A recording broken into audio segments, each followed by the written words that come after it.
Are you guys going to be cooking the books, trying to trick Canadians with these tricky accounting practices?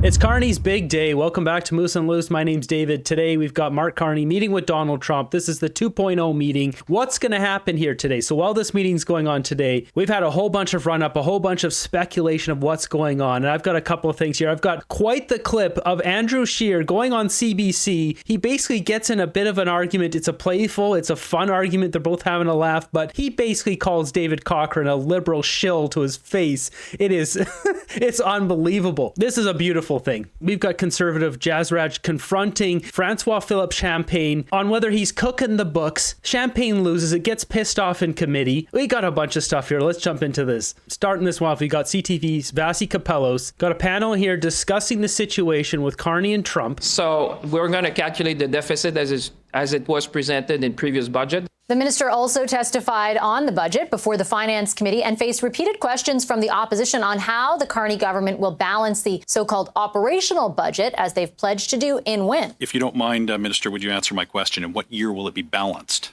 And like I said, I've already responded to this question, but what you're going to see is generational investments to put this country on a path for no, Minister, the strongest economy in the G7. Minister, you may have responded to the question, but you haven't answered it. So I'm asking you, since this is a parliamentary committee, if you would answer the question.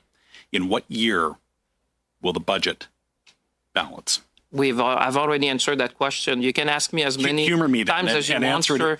But the answer is going to be very similar to what I've told you before. So this back and forth here is wild. So Jazzraj also blasts him on here to the point where he gets pissed off. We'll take a look at that later. He's going to ask about tariffs because a lot of companies from Canada are moving into the United States. You know, everybody's moving back into the U.S. and he's probably going to be asking about tariffs. They're losing a lot of companies in Canada. They're coming into they left here 20 years ago when presidents that sat right at this desk weren't doing their job properly. Conservative leader Pierre Poilievre has also penned an open letter to the Prime Minister, writing in part, "We only expect you to keep your promises. If you only return with excuses, broken promises, and photo ops, you will have failed our workers, our businesses, and our country.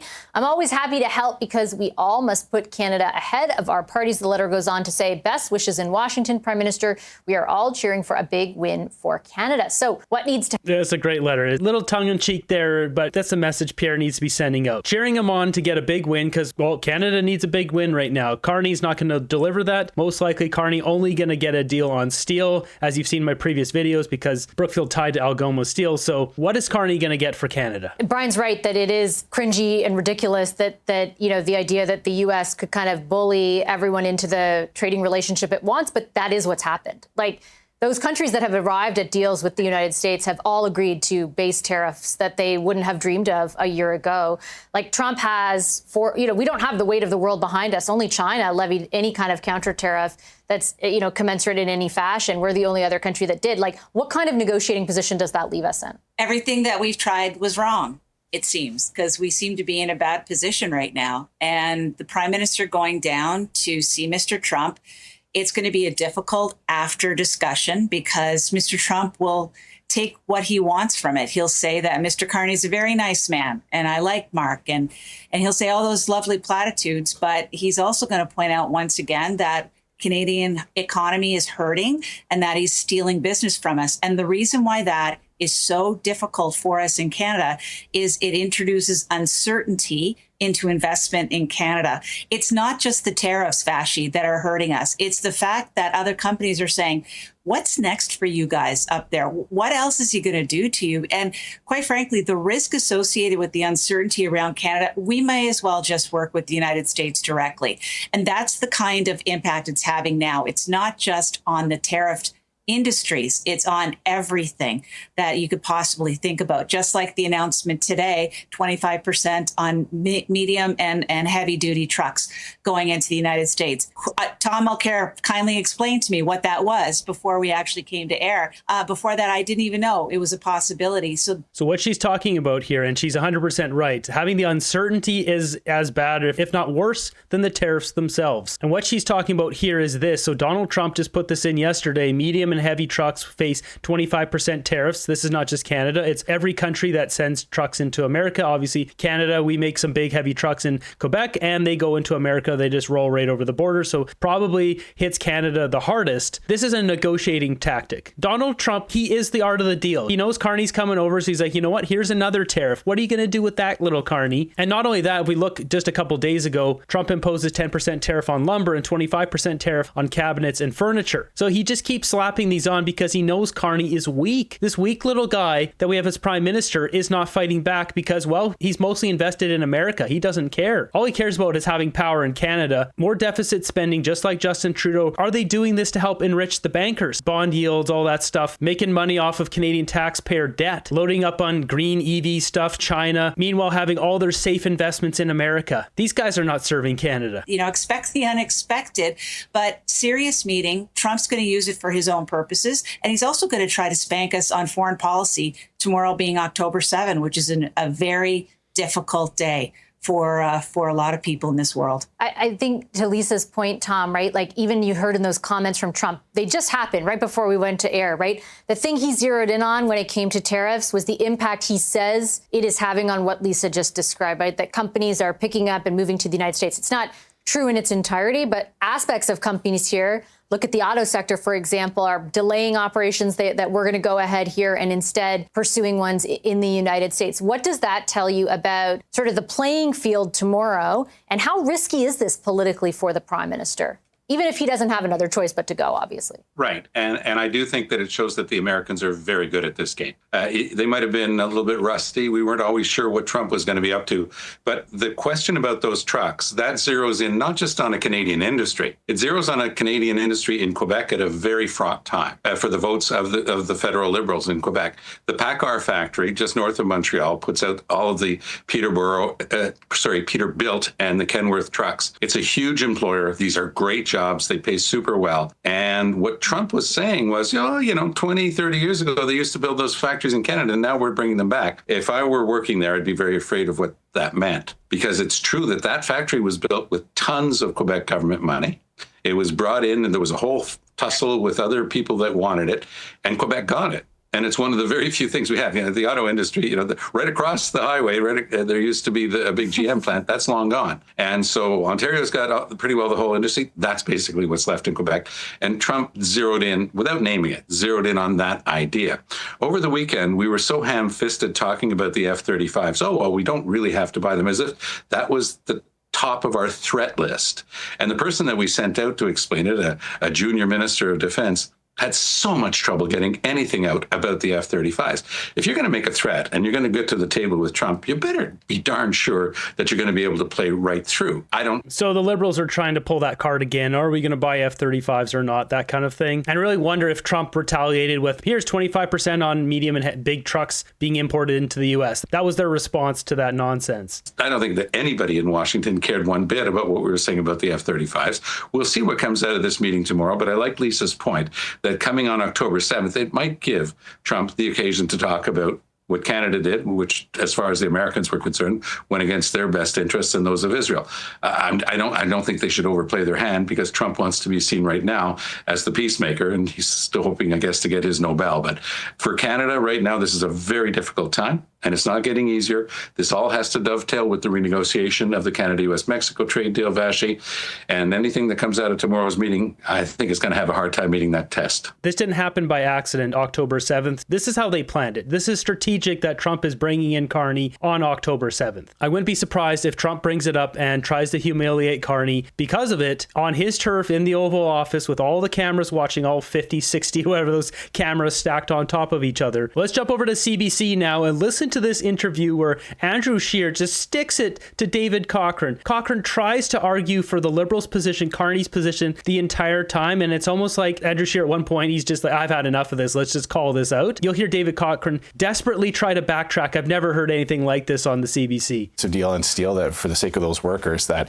all tariffs on steel are lifted, and we hope that he's going to come back with the same type of deal for every other Canadian good that we sell to the United States. Well, he said we would keep the country tariffs on until they show us respect, and I think you can make the argument that things have evolved, certainly in the leader-to-leader relationship with Mark Carney and Donald Trump, than it was with Donald Trump and Justin Trudeau, right? I think we're in a much better place, at least on the prime minister to president one-on-one. Do you not agree? Well, I mean, the fact that they may be having more pleasant conversations doesn't do any good to the Canadians who have seen tariffs actually increased on a lot of goods. I mean, we're seeing some just devastating job losses. 86,000 Canadians have lost their jobs since Mark Carney has become prime minister. So it doesn't really... Yes, I mean, Dominic LeBlanc brought this up in the House of Commons the other day. They're like, oh, we're going to talk with them again. Like, who cares? Where's the results? And as he just said, 86,000 job losses total since Carney's become prime minister. I brought up a chart yesterday showing 40,000 jobs lost, 40,800 in just the month of July alone. So these are stacking up month by month. Our country is crumbling right now. We need a deal like yesterday, like 6 months ago. So if Carney doesn't get a deal, I think his polling numbers are really going to start slipping at a much faster rate than they are right now. And the Conservatives are leading right now, just barely, but they are leading right now. You're having all those swing voters realizing that Mark Carney isn't the greatest thing since sliced bread and going back to the original parties. Matter if the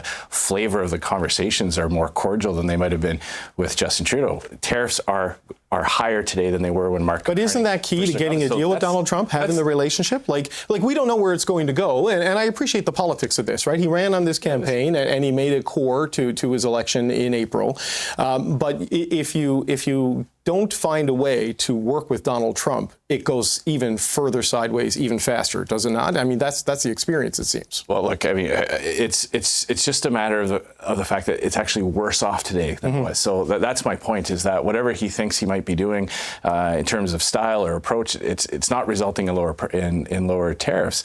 Other countries have seen their exports going up. You know, Mexico has actually increased the amount that it exports into the United States. Clearly, Mark Carney is not doing the types of things that other countries are doing to get a better deal. And the other thing that's quite bizarre about the liberal spin on this is that they simultaneously blame U.S. tariffs for all the woes that are facing the Canadian economy. They accept no responsibility for the fact that they're keeping the industrial carbon tax, that they're keeping the production cap, that they're keeping a lot of the tax hikes that Justin Trudeau imposed upon Canadians. They're blaming all of that on U.S. tariffs. And then when we point out that they haven't gotten a deal on U.S. tariffs, they say, well, Canada has the best deal in the world and a lot of Canadian goods aren't even affected by these tariffs. So which is it? You know, both of those things can be true. You can have a better deal than most countries with. I mean, so this is 2 in a row now. Cochrane is trying to debunk what Andrew Scheer is saying. Now listen to this. Andrew Scheer spins this back on him so well. United States, and still a worse deal than you had at the beginning of the year and than you had on election day, because it is those key sectors that are getting hammered by the Section 232 tariffs of steel, aluminum, there's lumber, there's copper. That doesn't explain why countries like Mexico have actually seen an increase in their exports, and it also isn't what Mark Carney promised.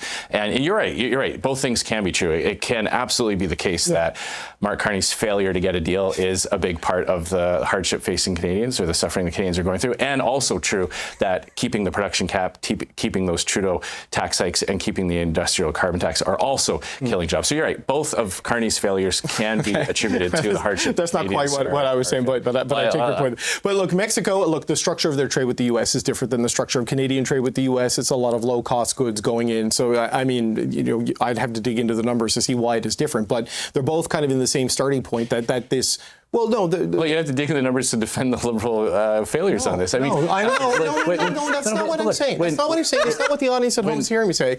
I don't know the... You get that? You have to dig into the numbers to be able to defend the liberals' failures. Andrew Scheer just calling him out to his face. This is so refreshing. Cochrane's like, I don't know the numbers on that, so I basically don't know how to defend the liberals. This is brilliant. You hear Cochrane here, back up right away. No. That's the audience at home. Like, you just hear, that's the number one concern. The audience at home. That's the first thing out of his mouth. Listen again. You know, I'd have to dig into the numbers to see why it is different, but they're both kind of in the same starting point that this. Well, no. Well, you have to dig into the numbers to defend the liberal failures on this. I mean, no. That's not what I'm saying. That's not what I'm saying. It's not what the audience at home is hearing me say. I don't know the numbers on Mexican Mark Carney came on all kinds of CBC shows where he was talking about the fact that he was a master negotiator. He's going to get a win for Canadian. He's the guy you hire in a crisis. Elbows up all the time, he said.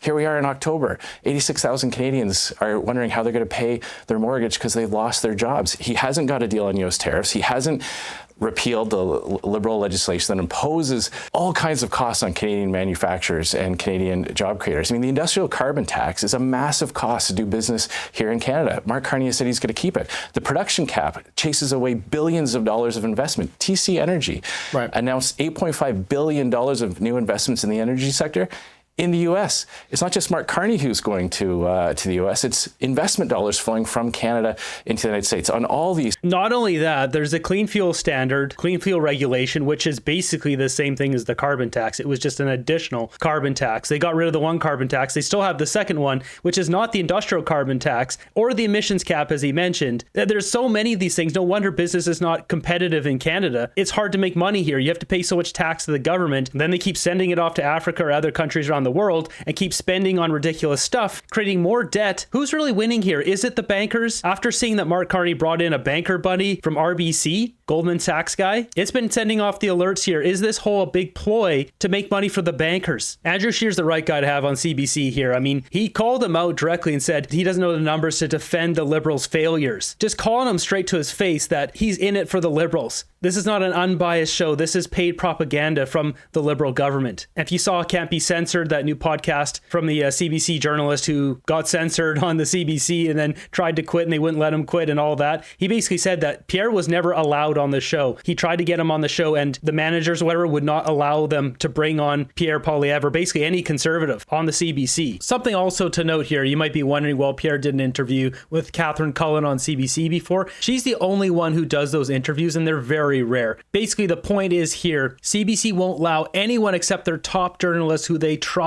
to bring on Pierre Poilievre, and then they can come armed with all their facts, trying to fact check him versus someone lower on the totem pole, allowing him to just speak freely on the CBC. They're not allowing that. So they should keep doing this. Keep sending the A-team onto CBC and keep calling them out to their face until they, well, essentially they have to clean house. They have to add new people to the CBC who are not horribly biased. But they'd have to start from the top. They'd have to clean house from the top, which is not going to happen. So basically, the CBC has to be defunded, and then it can operate as another propaganda wing, just as you see like Cult Montreal or one of these other garbage news publications or media sites. Because this whole interview here, Cochrane is just arguing for the Liberals the whole time. Fronts. Mark Carney we're worse off today under Mark Carney than we were before he was elected. Right. I was merely saying on Mexico. I don't know the numbers on Mexico, so I can't say anything on that one way or another. But on this, look at this guy just trying to clear the slate here. Don't worry. Trust me. I'm not campaigning for the Liberals here. I'm not Team Liberal. No. I'm unbiased. Trust me, bro. So we've seen the approach from the Prime Minister. It has been to roll back certain things that are irritants to the United States, like the digital services tax,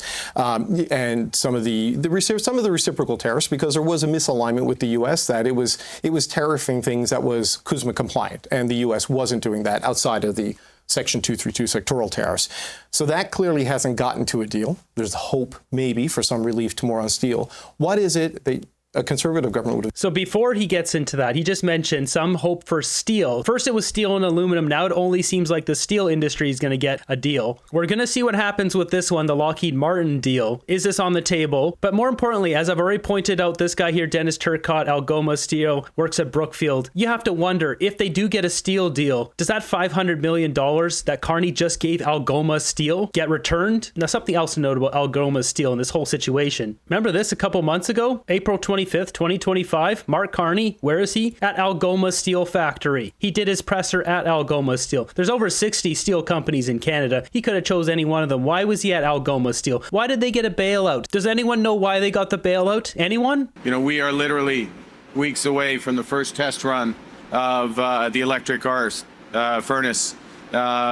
Electric arc furnace is what he meant to say. Line, which is going to take 70% of the carbon out, a huge investment that's been made alongside the government of Canada, the government of Ontario. This is how we build Canada strong.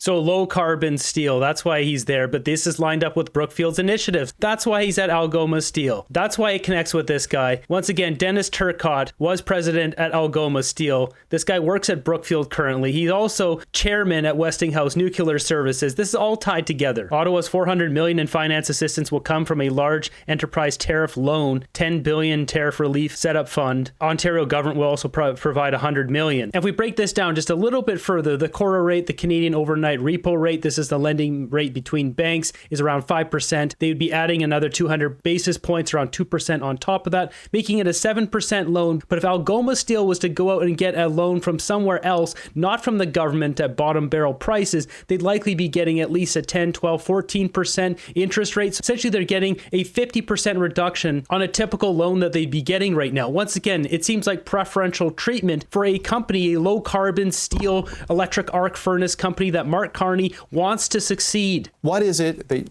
a Conservative government would have done, and you won on April 28th, that he hasn't done, that would have changed Donald Trump's mind on these tariffs? Yeah, well, first of all, we would have been honest. We were honest with Canadians. We were honest with Canadians about what our approach would be. Mark Carney didn't promise to give it the old college try. He actually attacked people who said that he shouldn't have counter tariffs on. So all of the rhetoric that came out of the election when it was going to be elbows up and counter tariffs, and then he quietly drops them. And that's the part that Conservatives are drawing attention to. It's the duplicity. It's the say one thing during an election and do something completely different when the votes are counted. It's the bait and switch approach. Pierre Poilievre outlined a fantastic approach to help Canada have a better spot at the negotiating table. By getting more U.S. dollars flowing into Canada, when you have more investors in the United States saying, hey, we want to do business with Canada, we want to put our investment dollars into Canada, to the Canadian economy, that's when you get more leverage in the United States. That's not what Donald Trump wants. No, he wants all the money to go into the U.S. economy. Exactly. This is funny. David Cochrane doesn't understand. When you have more Americans investing in Canada, it gives Canada more leverage. That's why we have to fight that. We have to make Canada the type of place that investors try to get their money to put into. When people around the table in Washington and boardrooms around the United States are giving up on Canada because of the industrial carbon tax, because of the production cap, because of our regulatory system here, I mean, taking years and years and years to get a mine built, they're not putting pressure on their Congress representatives. They're not putting pressure on the U.S. administration to change tactics on that, because they have seen a signal from the Canadian government, from this Liberal government, that their investment dollar isn't welcome here. So why would they fight to keep that access open? But what exactly? That's such a great point. So if you had way more people, business leaders and big businesses in America invested in Canada, they would be able to apply pressure on Donald Trump, especially have big business leaders of huge companies. Trump can't ignore that stuff. But businesses are pulling out of Canada because our business environment sucks, because of the industrial carbon tax and everything else, capital gains, whatever, you name it. All that leverage goes away. This is such a smart strategy, but once again, Carney is not acting in Canada's best interest. He's acting in his own. Hence, he's invested 91% in America. I've been trying to look up all the other ministers like Tim Hodgson. I can't find what these guys are invested in. We see the stuff that he's putting out, the different companies he's highlighting. These guys have investments too. Tim Hodgson doesn't have a blank account. He's not got his money in GICs. He's invested in companies just like Mark Carney, yet there doesn't seem to be disclosure on that stuff. Not that I can find. So if anyone knows, you can send a tip. Go to moosechart.com, go to my tip section, send a tip at the top there. This right here, submit a tip. I am going to get a domain name just for this submitting a tip thing, so it's easier to say. It seems that ministers' investments are disclosed that they have investments, but they won't tell you what they are. And that's a load of poppycock. Like, let's get real here. We need to know exactly what these guys are invested in. Jumping over to committee, we've got Conservative Jazzraj getting Francois Philippe Champagne to snap. Not a good look for the little guy. Like you said in your statement, you want to make operational spending, whatever that is, and balance it in 3 years. You know, the Mark Carney, the Prime Minister, tried this failed experiment in the UK last year. It failed horribly, and now you guys are trying to try the same accounting trick here in Canada. When at the end of the day, the bottom line is still the bottom line. I'll quote the PBO and what he's saying for your claims about splitting it between operating and capital costs. The PBO said, we haven't seen a clear definition of what would fall into capital and would fall into operating. He further said about your operating budget that we currently don't have a definition of operating budget. He went on to say something very alarming. The bottom line of the government will not change, which means debt is still debt at the end of the day. It doesn't matter how many columns you try to present in front of Canadians and try to trick them. He went on to say the international public sector standards that everyone uses to measure the deficit and levels of debt will not change. The first reason that won't change is those are the accounting standards. The second reason is the ratings agencies won't let you change it. That's the first thing they're going to go to. And if they have a sniff that somehow there's a change in presentation, you bet your boots that we're going to be paying more for debt pretty quickly. So you guys are going to try the same failed experiment that Mark Carney advised the UK government on just last year. So are you guys going to be cooking the books, trying to trick Canadians with these tricky accounting practices, or both? I think, Madam Chair, it's irresponsible for a member of parliament to use language like that. I will say that it's irresponsible because the member knows full well that we're not replacing anything, we're adding. This is a new lens for people at home to understand. Would the minister agree debt is debt? I'm sure I'm happy to listen to his question, but if I'm not allowed to respond to the same time, I've been a minister for quite some time in this house.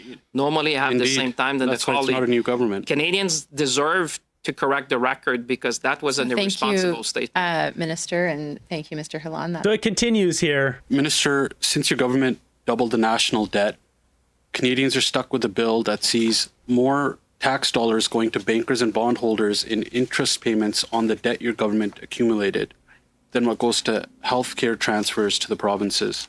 Can you confirm in budget 2025, bankers and bondholders will get less than what goes to provinces for healthcare transfers? This is so savage. I mean, this is enriching the bankers and bondholders. Money printing out the wazoo, and the bankers get rich off of taxpayers. But I won't stand here and to be lectured by a member of the Conservative, Madam Chair, who voted against every measure we presented to support Canadians.